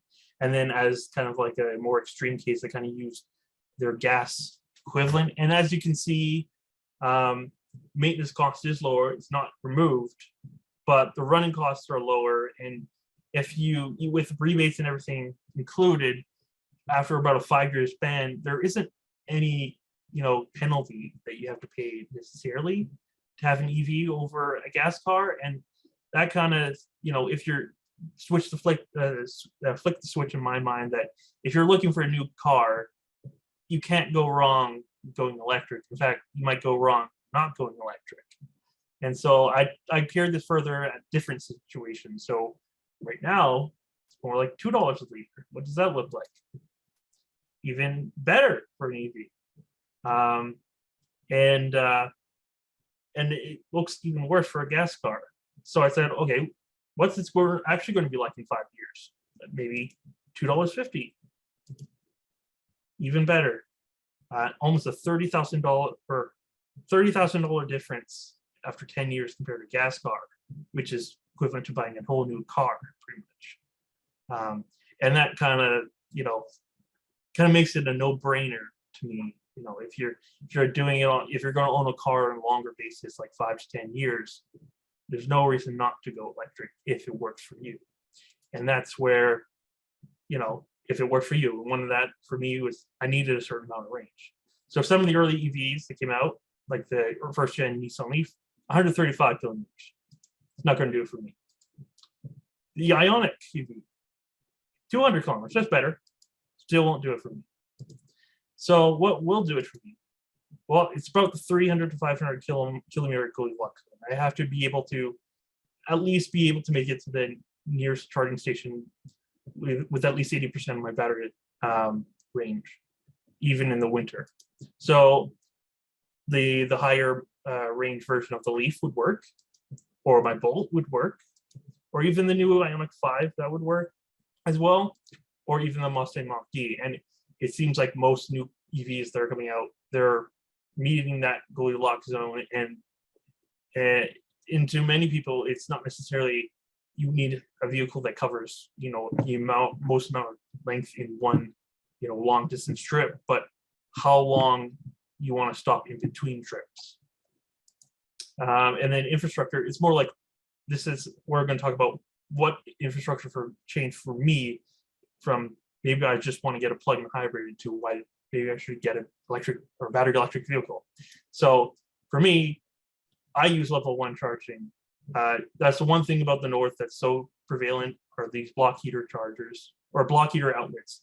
And some of them are on a group grouped up together with multiple others, and they don't quite work. But when it comes to where I live in an apartment, it's fed straight to my unit. So I'm able to use it and it comes straight off my service. And you know, all I use is just the simple level 1, same one that came with my car or another level 1. And then when it comes to long distance traveling, what infrastructure really changed me was being able to go to Edmonton. I have family that live there. And when the McBride one came, that made it possible to actually, you know, go over to Edmonton. Sure, it would take me a day, but I would at least be able to make it in a day. And then what really changed there was having fast chargers in Jasper. That changed the game. That made it very similar, especially for Tesla drivers, to just drive to Edmonton was no issue after that. And so this next slide is about a little summary of my ownership experience in the about 15 months that I owned it. And so I cover the efficiency throughout the year, pretty much on a once a week or once every 2 week basis. And I compared it with the temperature. And as you can see, it isn't exact, but it correlates quite well with temperature. To the point where it's actually quite remarkable how it does. But a lot of people say, well, yeah, you know, in the winter, or EVs, they don't do so well in range wise. But you know, gas cars, they're amazing because they just generate heat. Not so much. Sure, there are certain periods of time when it's cold out, and having an ice car, you know, doesn't necessarily create that much. But especially in the city driving, you start to also see that correlation between temperature and efficiency. And you know, that's where you can say, well, you know, physics is physics, and it doesn't matter what's driving it. So average around 20 kilowatt hours per 100 kilometers with my Bolt EV, and about 8 liters per 100 kilometers with my Bolt Cruise. And then I also did been keeping a running tabs on how much it's cost me, and including the fast charging and home charging, it's costing me still under $500 to drive about 19,000 kilometers. And I've done about a 60-40 city highway split, or in town versus traveling split. So I think that's pretty good. It would have costed me, it's probably about $1,500 to $2,000 savings already. And that's only within 15 months. So, and I would like to talk about, you know, road trips, because it's my only car. So it's got to be able to work in all the situations that I put it through. So the first road trip I took was in July of 2021, or this past July. And it was only from PG to Kelowna to Hope, and then back to PG. It was about 1,600 kilometers, but it was average temperature of 30 degrees because it was just the beginning. So it was just after the heat the heat dome. So the car had no problems. I mean, but it was definitely not the best to be outside of the car, that's for sure. And the next road trip I took was my longest road trip with this car so far. I planned on taking the same one pretty much in about 2 months. And I was only about a month later in August 2021. It was pretty much going from PG to Edmonton to go see more family in down Lethbridge and then back up through the mountains through PG. I included on these slides kind of a map of Google Maps and also of PlugShare. But during the time when I did this back in August 21, there wasn't a fast charger in Jasper and there wasn't a fast charger in Edson. However, that has changed. But regardless, I still made it even without those fast chargers in between. So, you know, just because there's no fast chargers necessarily in between, you can somewhat make it if there is a level 2. It just changes timings on things. And like I said, it was about 2,300 kilometers. It was done about over a week or so, and about 20 degrees. So it was a nice, perfect temperature, most ideal. You don't really have to run the AC a whole lot. You get the best efficiency. And then, so you may ask, okay, so what about driving it in the winter?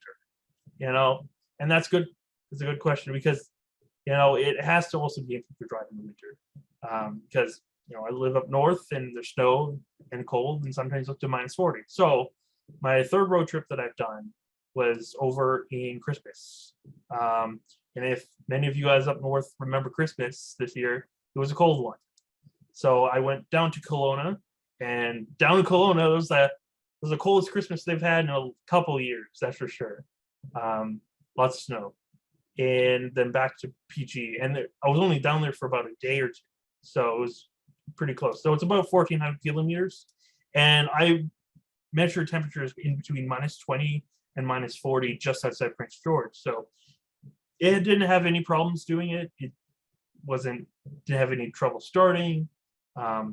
Range sure did go down, but I'm pretty sure it would be very similar in my gas car as well. Physics is physics, air is denser when it's cold. And so here's some pictures about during my summer road trips, going to the different locations and whatnot, and Canmore, Cache Creek, Red Deer, Fort McLeod. And here's some pictures of me in the winter, almost completely covered in snow just before I left to Kelowna. Over in Clinton, right? And then over here on the Australian rest stop, and a summary of basically my energy used. Basically, you know, it wasn't all climate. It was only 14% of my battery was used for climate, and a 1% was for conditioning. So it's not like it uses all for heating up the cabin, but it's just physics. You know, when it's cold, it takes a lot more energy to move things. So that wraps up it for me. I wanted to keep it as close as I can to 5 minutes. So great, thank you, Mark. It is. I'm glad that people are showing these trips into Alberta as well, because it's, you know, for those in BC, we travel to Alberta a lot, and it also just shows that you know, those networks are built out in Alberta too. Let's see. So that wraps up our panelists. You know, we're a bit over time. I see people are still sticking with us, so thank you for that. Let's get into some questions that have been asked. JM, do you want to look into the Q&A and maybe pick out some questions we can talk about? Sure. Hi, everybody. I've been answering most of them along the way. I'm just trying to think. There's one that came up. I mean, the cold issue came up. You know, how do EV drivers find their range is hampered in very cold winter months? Obviously, that's particularly important in northern BC. But we covered that pretty well, I think, through the panel. Does anyone maybe want to take that that on and share some experiences other than what we've seen? I guess I will. I did mention, so I didn't really show any of the range estimations of when I did actually go on that cold road trip, but it was about a 40-50% drop on the absolute coldest of days. And another thing is kind of like opposite of how it works in the cold of how it works with ICE cars or combustion cars. In that with combustion cars, you get better fuel efficiency in the winter when you're going on the highway versus in the city.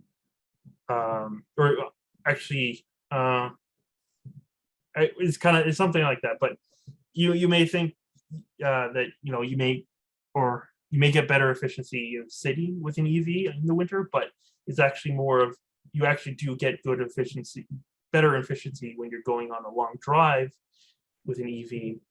Mostly because your cabin's already heated, you don't have to reheat it all over and over again. And also you're going at a certain speed where you get efficiency for how many watts you use up or watt hours you use up for heating.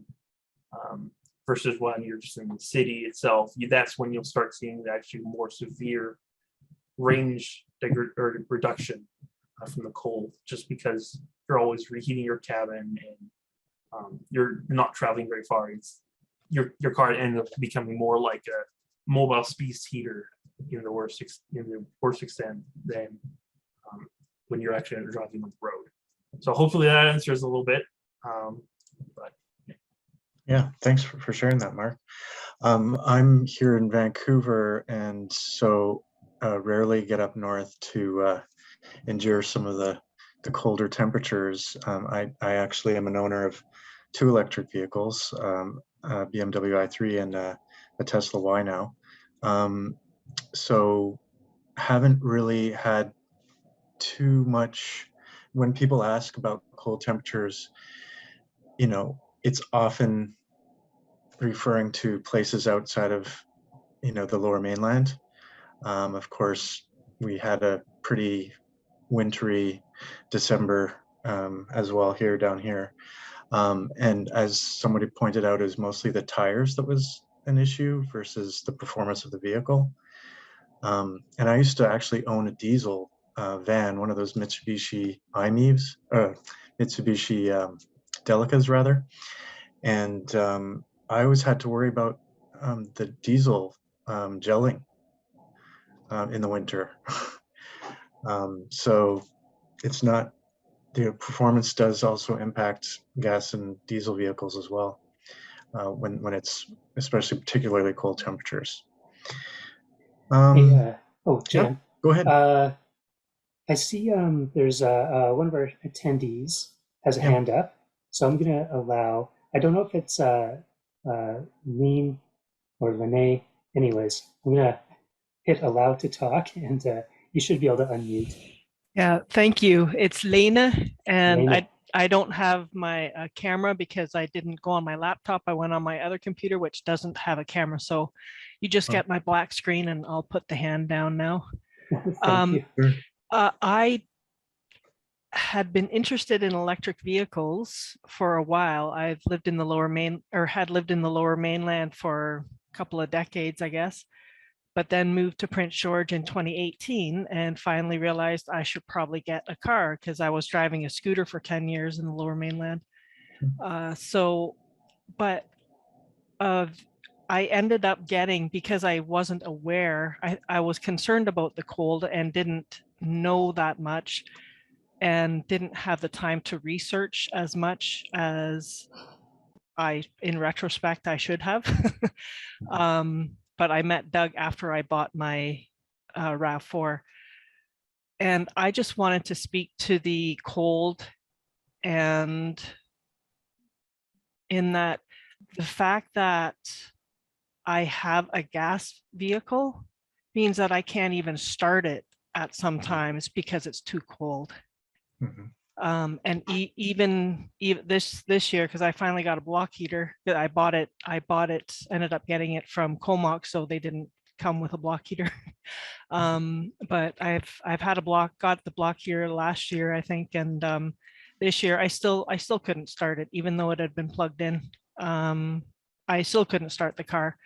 It was probably because it had such low kilometers on it when I bought it, and therefore the battery starts losing its power because it's not driven. And that's kind of there's a false sense of, oh, well, gas vehicles are better in the cold. Well, yeah, I wish I had an electric vehicle because I would have started it no problem. Range wasn't an issue when I couldn't go anywhere in my gas vehicle. So that's from the perspective of someone with a gas vehicle who wishes she had electric. There you go. That's yeah. So but I'd love to try to find out how to get an electric, because the nice thing is that the different Toyotas keep wanting to buy my car back. So I'd be happy to sell it if I can get an electric vehicle though. So, but yeah. So that's just my thoughts. Yeah, no, Yeah. thanks for sharing that. Just in the queue, Matthew Labe was asking if charger cable theft was common in BC. I'll just answer that live.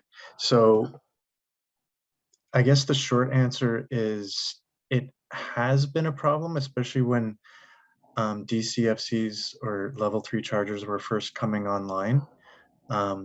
It's particularly in places like the Lower Mainland, where copper theft is definitely an issue. And some of the DCFCs and level 2 chargers were the cables were getting removed and spliced basically to sell the copper. It's become less of an issue, I think, more because I think the security element has become, maybe a little more robust. There's more CCTV cameras at stations and things like that. So, and also I think the stations themselves have improved in the design to avoid a lot of that. So that's kind of my short answer, I guess, on that, unless someone had something to add about that. And I'm not really familiar, I have to say, with PG and Northern BC, but I would assume that it's less of an issue.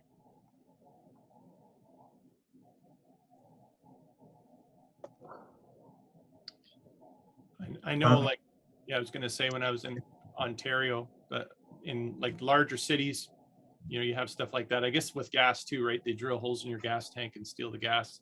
It's Right. going to happen. Catalytic converters. Yeah, absolutely. Yeah, so, theft is an issue, but is it worse here than other places? I don't think so. I know that if you ask the folks at BC Hydro that run their extensive network, they would be able to tell you which stations they've had to replace more than others. I know for a fact that the one at Coquitlam, for example, was targeted a number of times, and I think that was the one that gave them the most trouble from what I've heard. But yeah, in other areas of BC, I don't think it's been that much of an issue. Let's see.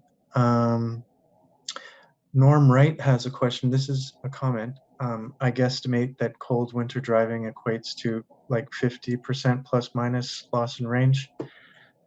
That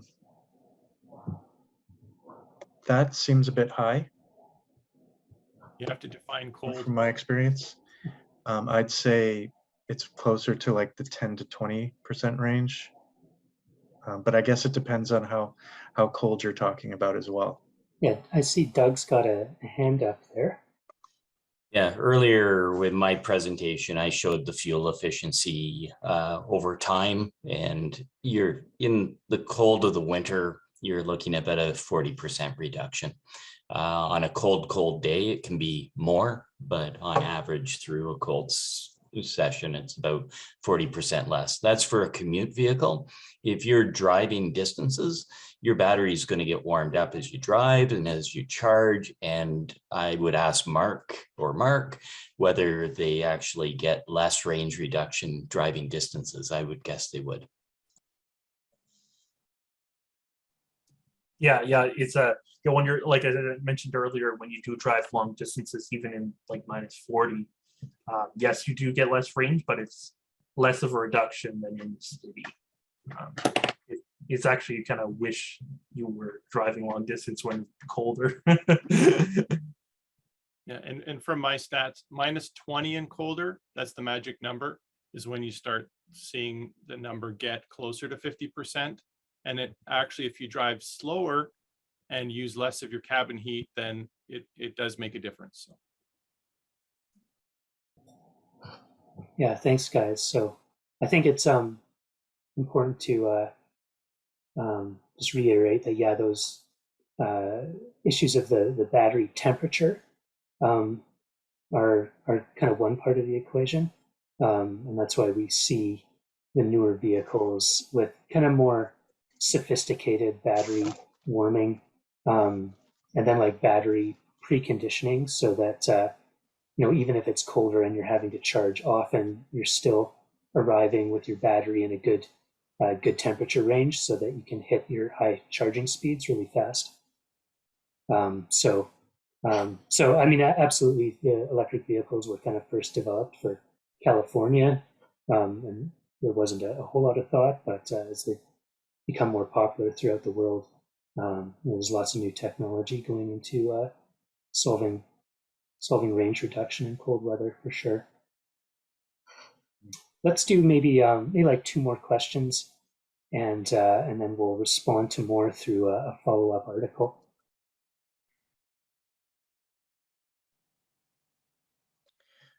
I think I'm trying to make it encompass a few questions here, but someone was asking about basically the etiquette factor with stations, and when there's more than one car lined up to charge, are there rules on allowable charge time? This is becoming more of an issue because there are more EV cars on the road, so there is kind of an unwritten etiquette rules of charging that have developed over the years.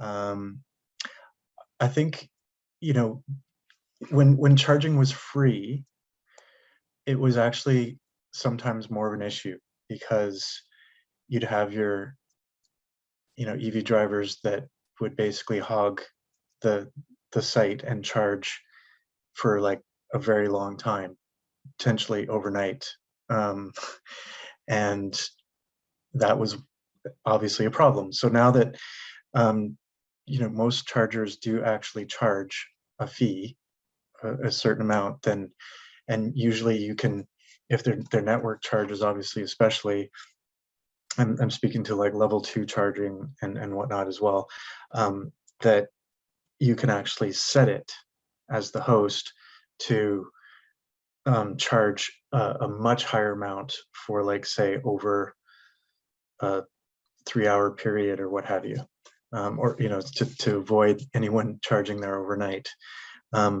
So I guess the answer is that it's kind of working itself out. The problem is now in places like Vancouver, I can tell you that there's just so many more EVs on the road, that it is becoming more of a need for more charging. So I guess that kind of answers that. Did you want to take one, Michael, of the ones that are listed here? Before we move on, I just see Doug raised his hand. I think he So I've been driving EVs for 12, 13 years. And in 12, 13 years, 4 times have I gotten to charging stations and they were all full. And I either had to park and wait, or I knew who the drivers were and I went into their office and said, move your vehicle. I know it's charged. And he moved it and he behaved better in the future. You drive by the charging stations and they're almost always empty. It's generally not an issue.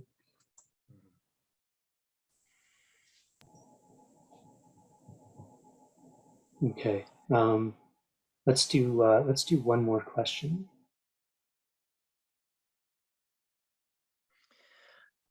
Okay, I think maybe I did bring up carbon credits, and this is coming up quite a lot lately. So especially in multi-unit residential buildings, the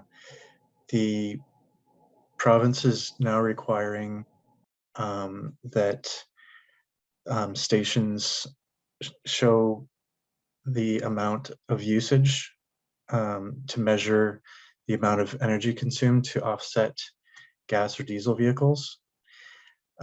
So you can basically get money back from the province by reporting, and it's actually legally required to report the amount of credits that you're saving.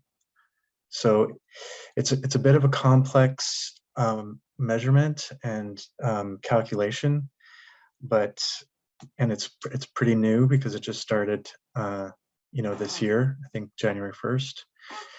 So that kind of brings up the importance of having networks or smart charging. Someone was asking about that, especially in highly densely populated areas like Vancouver and Victoria, Kelowna, where there are a lot of MURBs and a lot of EV drivers that are in those buildings.